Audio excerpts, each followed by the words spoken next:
Hari Om and welcome to all the divine Atmajyotis to today's Bhagavad Gita Satsang. Today, let us revise the 10th chapter, whatever the shlokas from the 10th chapter that we have learned, and also we'll play a quiz game that our Namit has constructed. So, we learned the 10th chapter. What is the name of the 10th chapter? Vibhuti Yoga. So, the 10th chapter we learned through 4 sessions. So today, let us briefly summarize the shlokas that we learned and what we learned through these shlokas. And then we will go into the game. So I would first request who would like to volunteer to chant the first 2 shlokas. This was the very first session that we took up, where we learned 10.8 and 10.9. Can Diya Disha chant these 2 shlokas? Can Diya chant one shloka and Disha chant the other shloka? Yes, Vivan, you can also chant. I'll give you the chance in the next one.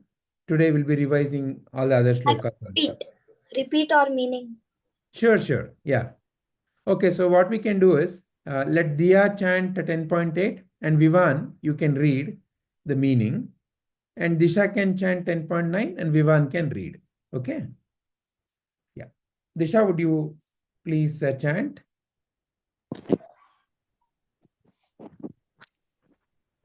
Aham sarvasya prabhavo matta sarvam pravartate iti matva bhajante mam buddha bhava samanditaha. Wonderful. Vivan? Yes, sir. Can you read the meaning? I am origin of all creator. Everything proceeds from me. The wise who know this perfectly worship me with great faith and devotion. Excellent. Can Diya chant 10.9? मच्चित्तमद्गत प्राण बोधयन्त परस्परं कथयन्तश्च मां नित्यं तुष्यन्ति च रमन्ति च.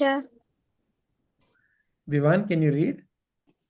With their minds fixed on me and their lives surrendered to me, my devotees remain ever content in me. Ever content in me. Ever content in me.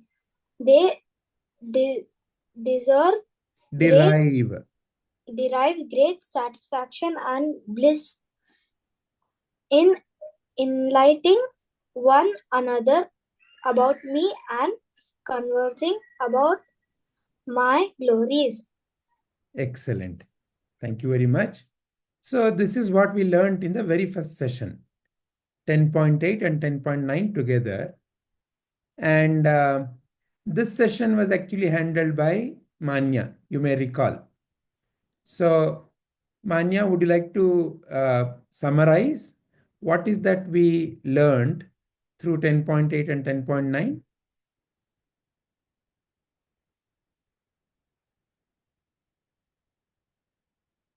Yes, Vijayji. Yeah. Do you want me to go to any particular slide or the last slide? Could you go to the meaning slide once? Sure.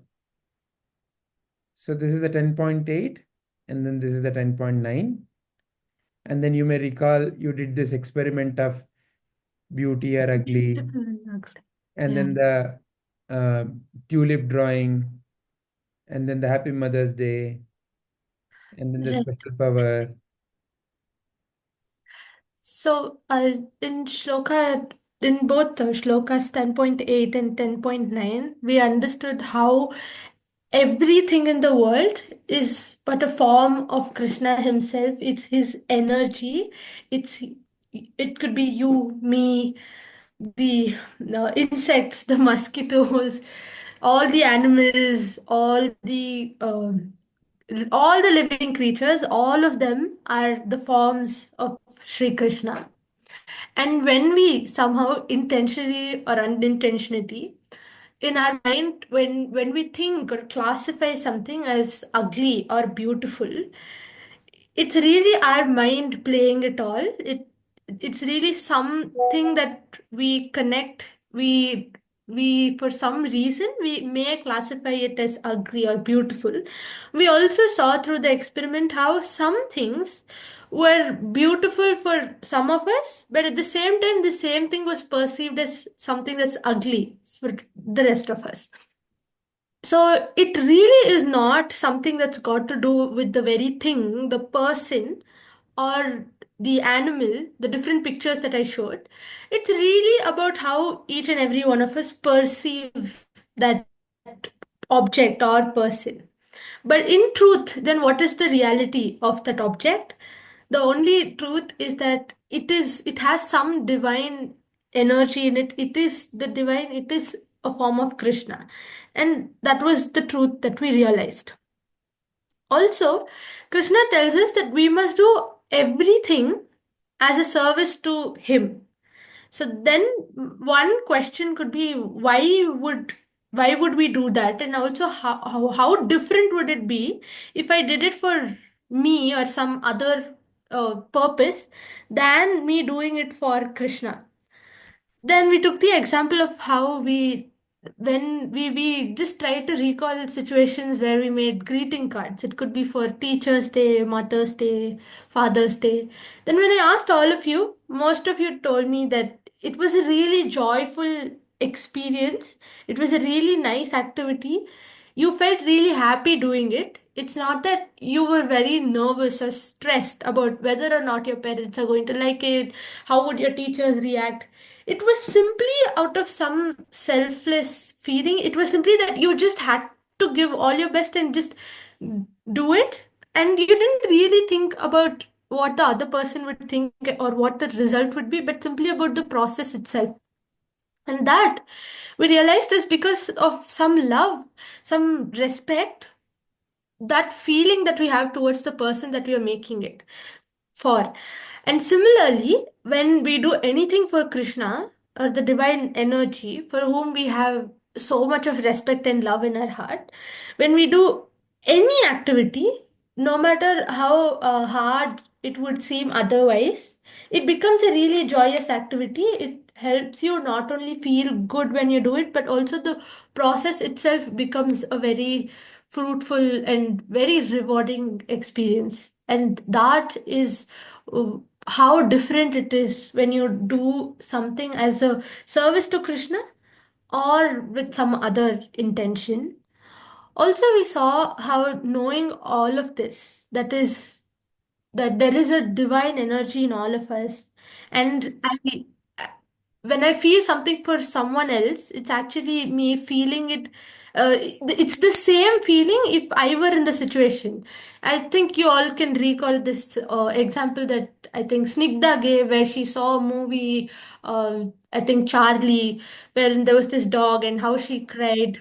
So I think all of us can recall such instances where we saw something on the movie screen or on a TV. It could also be another person, a complete stranger, but we still felt the same emotions as if we were going through that situation. And that made us realize something really important, which is how we already somehow have that feeling within us, though we may not realize it. We know that we all are one, all the animals, plants, all the living beings, other human beings, all of us, we are all one. We are not different. We all have the same, we are all the same divine energy, which is Krishna. But somehow, due to the society that we are born in, due to the different ideas that are given, as a child grows up, I think these ideas, though they're still here, we can't clearly see it yet because it gets clouded. And Gita helps us see it clearly by removing these things that's covering the truth. And to kind of explain that better, we also took this example of a car where there's this wind and there's this smoke or fog that's covering the windshield, and how when it was cleared, we could look at what's in front of us much more clearly. Similarly, the feeling that we have for people around us, it's something that's there within us. It's very subtle, but as you understand these two shlokas from the Gita, you start seeing it more clearly, and you also start observing it, because initially it was something you probably did not do it very consciously, but now you're able to observe it. You're also able to see it more clearly. Wonderful. Thank you very much, Manya. Thank you. So this is what we learned in 10.8 and 10.9. So are there any questions from anyone? Okay. Then let us go to the next two shlokas that we learned. Hari Om Akshat.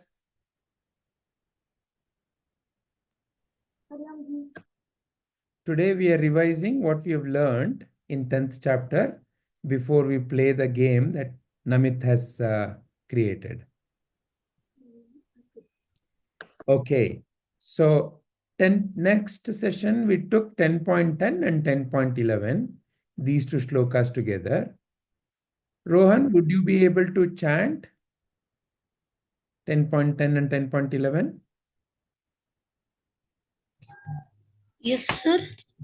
Will you be able to chant Yes, sir. 10.10? I'll try 10.10. Okay. And Sai Kiran, will you be able to read the meaning?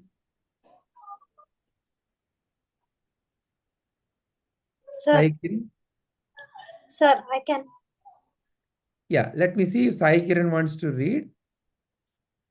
Sai Kiran, are you there?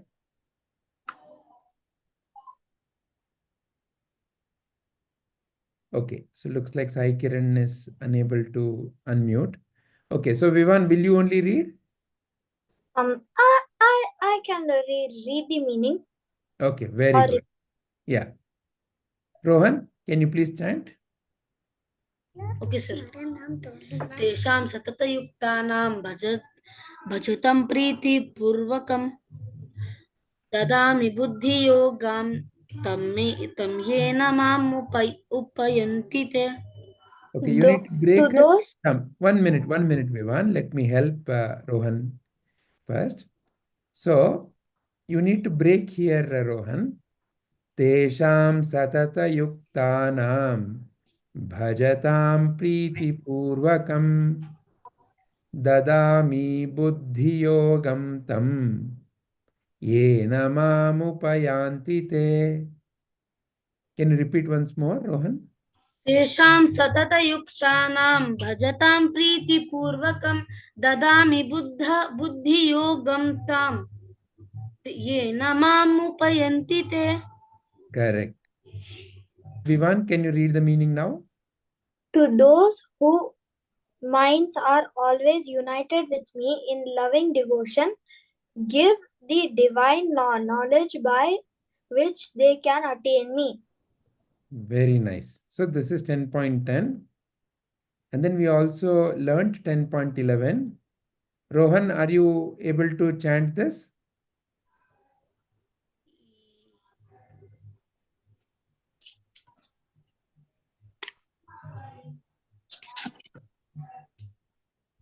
Rohan? Sir, it is a bit difficult. Okay. Do you want to repeat after me? Yes, sir. Tesham evanukampartham तेषामेवानुकम्पार्थम् aham ajnanajam tamaha अहम् अज्ञानजं तमः nashayamyatma bhavastho नाशयामात्मभावस्थो nashayamyama. See, this is नाशयाम्य nashayamya atma bhavasto. Nashayamyatma bhavastho. नाशयाम्यात्मभावस्थो Jnanadipena bhasvata. ज्ञानदीपेन भास्वता. Very nice. Will you be able to chant now? Rohan? Yes, sir. Yeah. Chant, please. तेषाम् एव न एवानुकम्पार्थम् तेषामेवानुकम्पार्थम् अहम् अज्ञानजं तमः नाशयाम्यात्मभावस्थो नाशयाम्यात्मभावस्थो ज्ञानदीपेन भास्वता. Very good. Thank you, Rohan. Vivan, can you read the meaning? Out of compassion for them, I, who dwell within their hearts, destroy the darkness born of ignorance with the luminous lamp of knowledge. Wonderful. Again, this session also was conducted by Manya. So she put together a series of 4 puzzles. So you all may recall, we did it over 2 sessions. And through these 4 puzzles, she put the overall meaning together for all of us. So, Manya, would you like to recall what we all learned? Yes, Vijayji.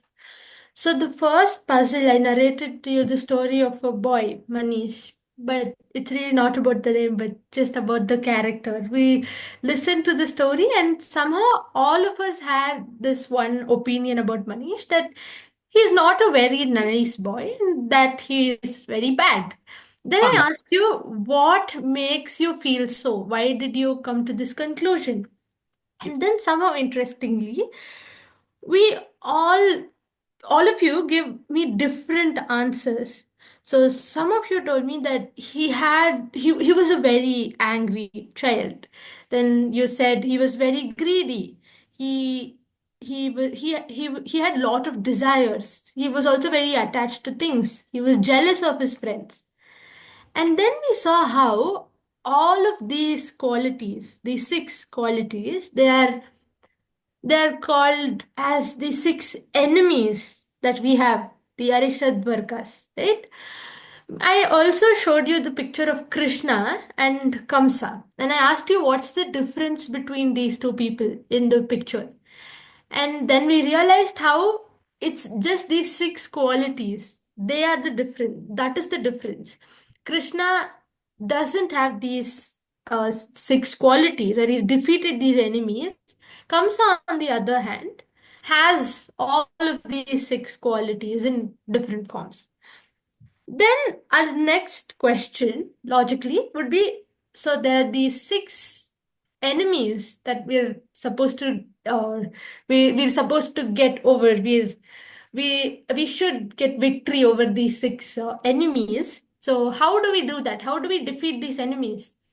So we want to find out the root cause, which will help us destroy these 6 enemies. By going through each and every one of them, one by one: desire, anger, greed, pride, attachment, and jealousy, we understood that the root of all of these qualities is the confusion about my own identity. So, who am I? If I identify myself as the body or this mind, that is what is causing all of this. To give an example, let's take the most common one, or the most apparent one of the 6, which is anger. So if I feel angry, why did I feel angry in this particular situation? So someone told me something. Let's say they called me a donkey. Then why did I get angry in that situation? It's because I thought of myself, or I identified myself as a human being, a very smart, intelligent human being. And I also have this notion about donkeys that they're not very smart, they're very silly animals. And so, because these identities had some kind of a conflict, that made me angry. Oh, how could that person call me by the name of a silly animal, whereas I'm a very intelligent human being? So the root is about who I think I am. So if that is not the truth, that I am this body and I'm this mind, if that is not the truth, then what is?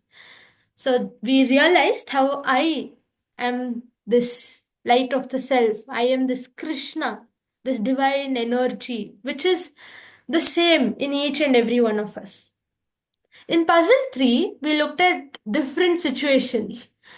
We saw three situations. I think one of them were when a boy had been told in school that you shouldn't lie and you should always be honest. That is the right thing to do.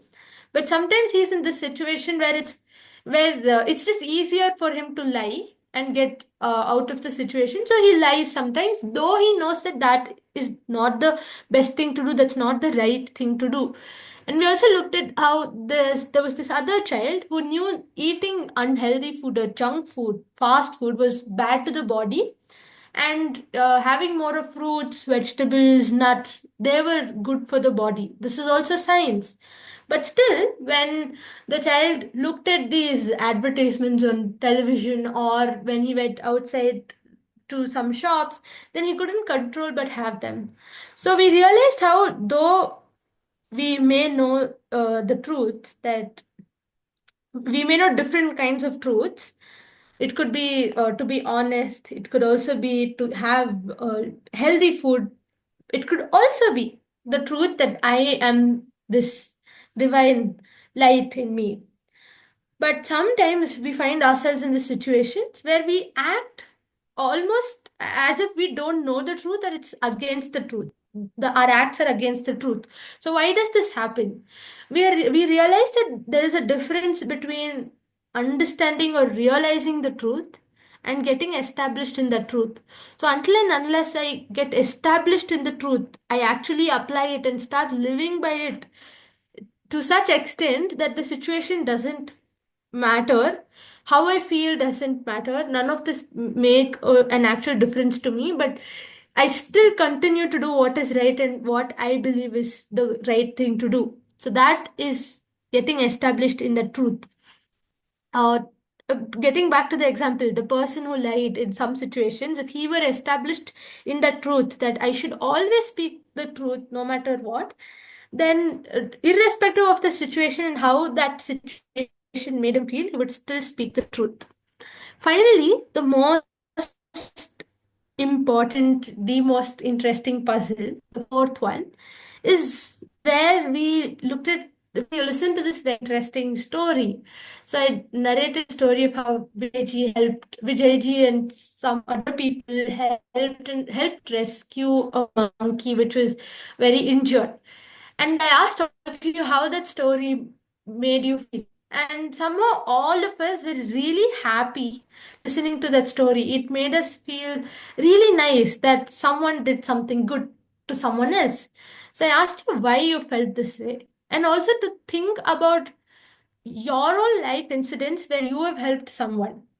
So now I want to ask you a question. So let's say you are very thirsty, you get yourself a glass of water and drink. Now, how do you feel? And why did you get yourself a glass of water? Would you say you did something great and really amazing and out of the world? Not really, right? Because you did it for your own self and that was for your own good. Now, let's say you saw someone thirsty and it's a complete stranger and he didn't have water on him, but you go give him water. Now, how does it make you feel? Does it make you feel like you did something great? Something that was really different, something that others probably wouldn't have done, and that's the reason you did something really nice. Though it may feel that it's something that you did really nice and something that's really great, this puzzle makes us go a little bit more deeper, think about it more closely. Sometimes, though we have really good intentions when we help, definitely you have really good intentions when you help someone. It is because you're doing it with this intention that I am this person and this is someone separate and I am helping that other person or the other animal. Then there is still some good intention, which is also really nice.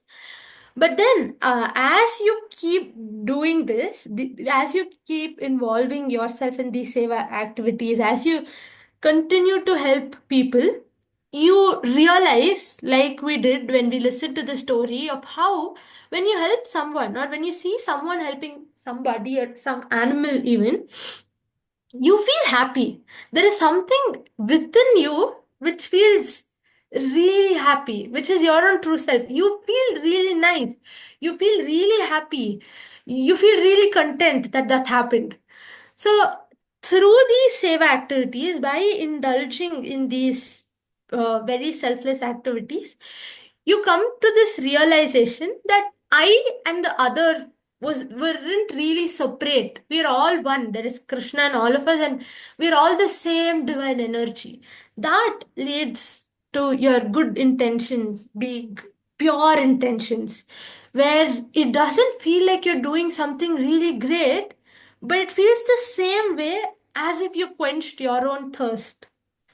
So we also looked at how there's this glass full of sand, and how do you and water. How do you purify this water?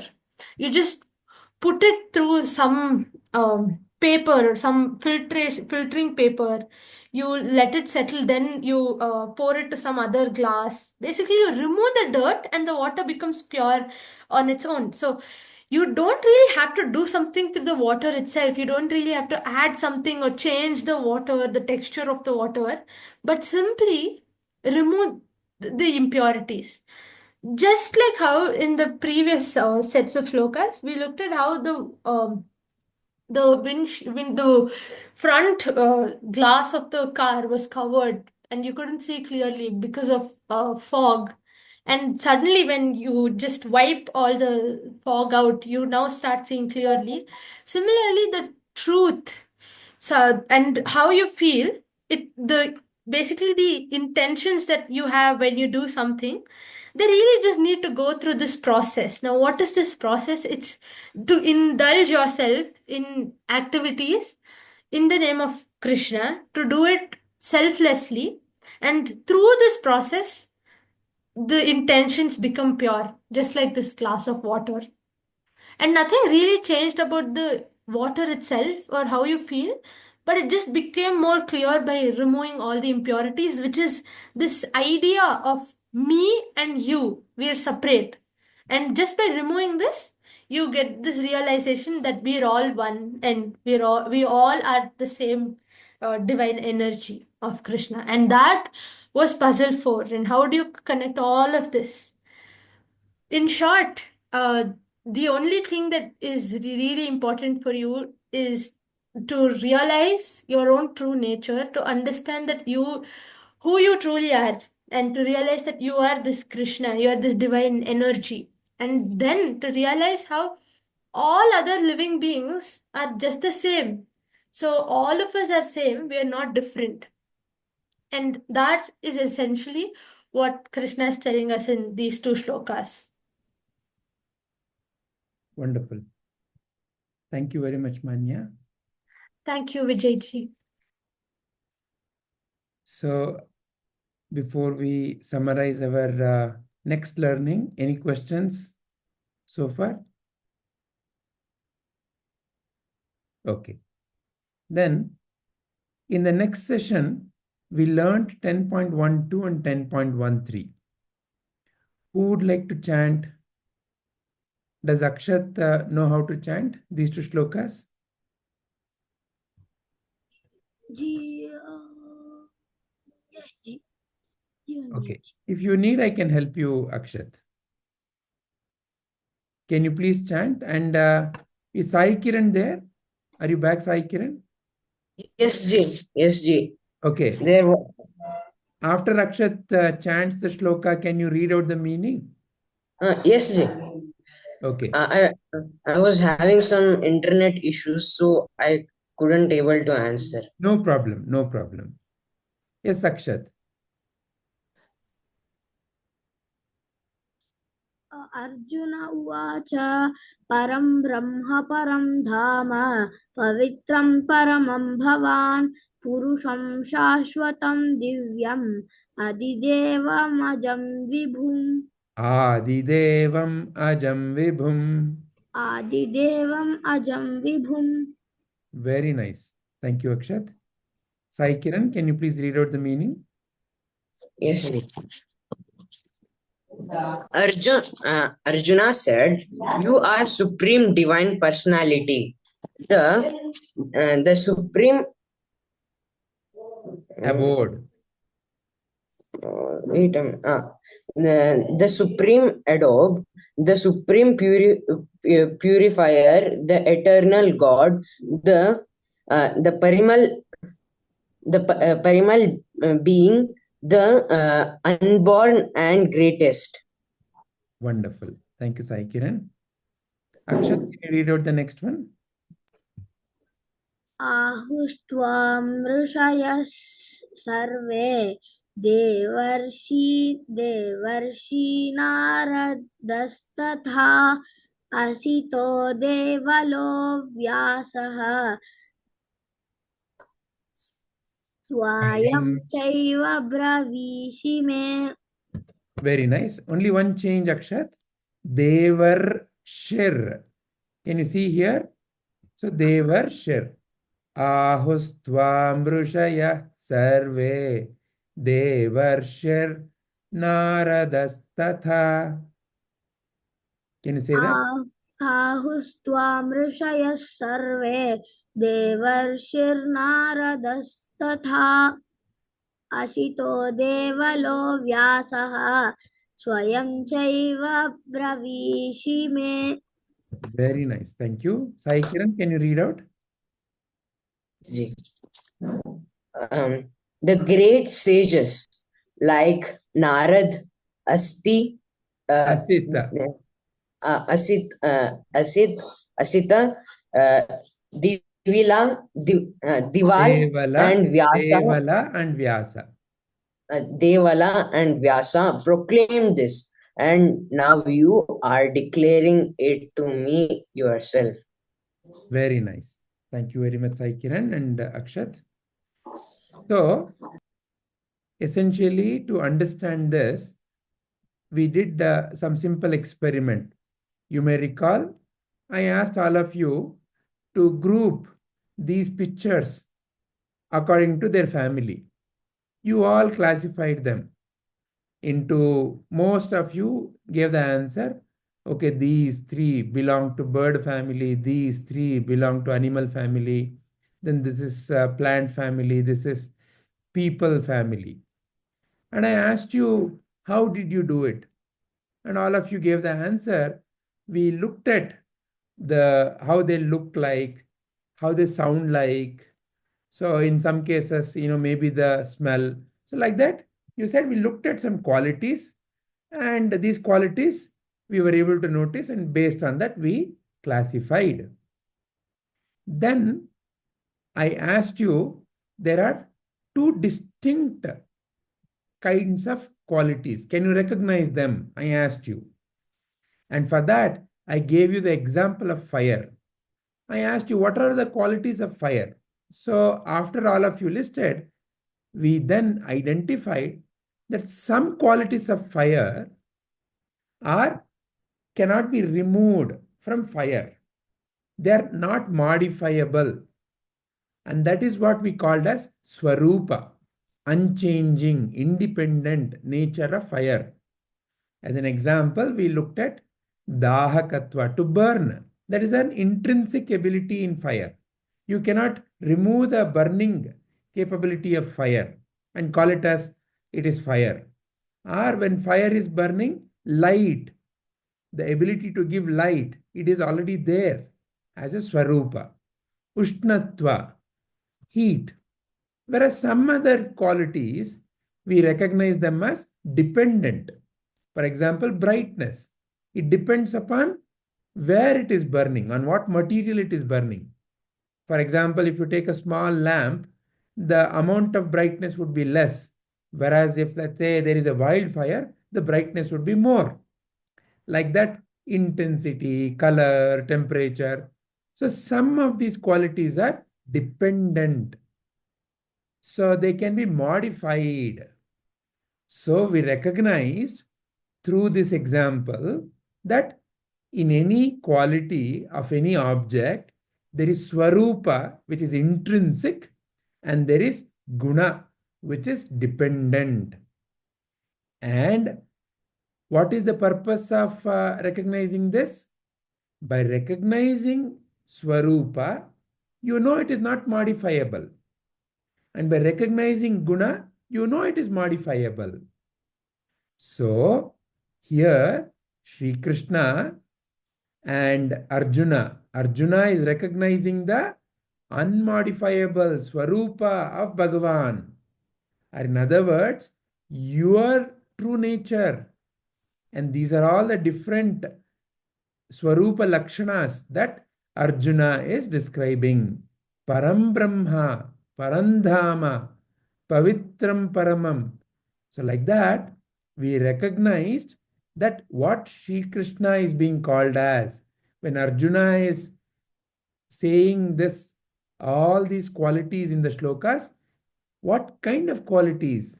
Are they changing qualities or are they not changing qualities?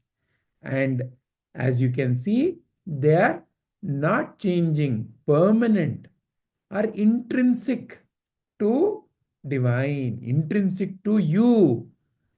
That is the one of the realization that we had. And we also saw this strange case of missing donut, in which we saw a judge was unable to pass the judgment about a supposedly a donut thief because there was no evidence. Through that, we recognize that truth, first of all, whatever you and I call as truth, one is it should be common. Someone else must also have recognized. Then only it is common. If it is only to you, nobody else is able to recognize, it cannot be called as a universal truth. And here, Arjuna, by calling out that great sages like Narada, Asita, Devala, Vyasa, they all have said the same thing. What you are teaching me, Krishna. By saying that, he is also able to help you and me recognize that what Sri Krishna is teaching is ancient, is Sanatana. Meaning what? Meaning it is not particularly a particular person's utterings that you and I are learning. It is the truth of the existence which has been discovered, which has been identified by many great rishis. So, that is the truth. Something that is universal. This is what we recognized through this experiment, which is connected to these two shlokas. So before we summarize the very last shloka that we learned in 10th chapter, any questions so far? All right. Then last shloka. Would Namit like to chant the shloka? Sure, sir. And Vivan, can you read out the meaning? Yes, sir. Yes, Namit. Shri Bhagavanuvacha Yadyad Vibhuti Matsatvam Shrimad Urjitam Eva Va Tattad Evavagachatvam Mama Tejosha Sambhavam Mama tejomsha sambhavam. Mama Tejomsha Sambhavam. Very nice. Thank you, Namit. Vivan, can you read? The blessed Lord said, whatever you see as beautiful, glorious, or powerful, knowing it to spring it from but a spark of my splendor. Very nice. Thank you, Vivan. And this one, we looked into several wonderful things about your own body. I asked you, what are all the wonderful things you know about your body? You gave many examples. And I also shared some of these wonderful facts about your own body. Just look at this again. Our brain, your brain, has more than 86 billion neurons. Neurons are the cells of the brain. 86 billion. 86 followed by 9 zeros. So many neurons, cells are there in just brain alone. Your heart typically beats about 100,000 times a day. The bone that you have, the longest bone, it's called the femur bone. It's near the thigh. It is 4,000 times stronger than concrete. Your blood vessels, if you take all the blood vessels in your body and make it into a long pipe, it will go around the earth almost 2.5 times. Within your own body, the number of atoms is much, much, much, much more than all the stars in the universe. So like that, we saw some of the miraculous information about your own body. We saw human birth, how it starts from just one tiny cell which got formed because of a cell from mother and a cell from father came together, and how it starts dividing and becomes this wonderful miracle called as human body. Then we also saw how large is this universe. And as we started seeing this particular video, we noticed that the size of the universe is beyond our mind's comprehension.